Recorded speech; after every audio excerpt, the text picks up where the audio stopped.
ឯកឧត្តមនេតភត្រាអញ្ជើញទទួលអំណោយជាសម្ភារៈនិងគ្រឿងឧបភោគបរិភោគពីអគ្គនាយកដ្ឋានវិទ្យុជាតិកម្ពុជា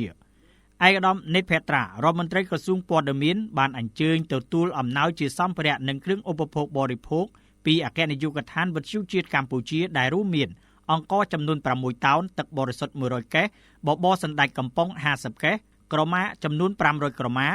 មីអូម៉ាឈីចំនួន30កេសនំ UN ចំនួន3កេសដើម្បីយកទៅចែកជូនវីរៈកងទ័ពជួរមុខនិងប្រជាពលរដ្ឋភៀសសឹកដែលកំពុងរស់នៅក្នុងតំបន់សុវត្ថិភាពនារសៀលថ្ងៃទី30ខែធ្នូឆ្នាំ2025នេះនៅទីស្តីការក្រសួងព័ត៌មាន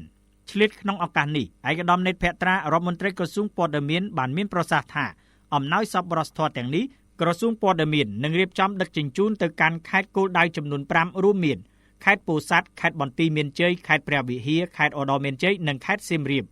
ឯកឧត្តមរដ្ឋមន្ត្រីក៏បានថ្លែងអំណរគុណដល់អគ្គនាយកដ្ឋានវិទ្យុជាតិកម្ពុជាដែលតែងតែគិតគូរនិងចូលរួមយ៉ាងសកម្មទាំងការផ្សព្វផ្សាយព័ត៌មានទាំងការចូលរួមលើការងារសប្បុរសធម៌ដើម្បីរួមគ្នាគាំទ្រនិងលើកទឹកចិត្តដល់វីរៈកងទ័ពនៅសមរភូមិមុខនិងបងប្អូនជនភៀសសឹកស្មារតីខ្មែរតែមួយខ្មែរសាមគ្គីខ្មែរជួយខ្មែរក្នុងឱកាសនោះដែរលោកជំទាវឈឹមពៅសុកាន់ឌីអគ្គនាយកនៃអគ្គនាយកដ្ឋានវិទ្យុជាតិកម្ពុជាបានមានប្រសាសន៍ថាការផ្ដល់សម្ភារៈនិងគ្រឿងឧបភោគបរិភោគនាពេលនេះក្នុងគោលបំណងបង្ហាញនូវស្មារតីខ្មែរជួយខ្មែរនិងចូលរួមចំណែកជាមួយរាជរដ្ឋាភិបាលជាពិសេសក្រសួងព័ត៌មានដើម្បីយកទៅបែងចែកជូនវីរៈកងទ័ពនិងជនភៀសសឹក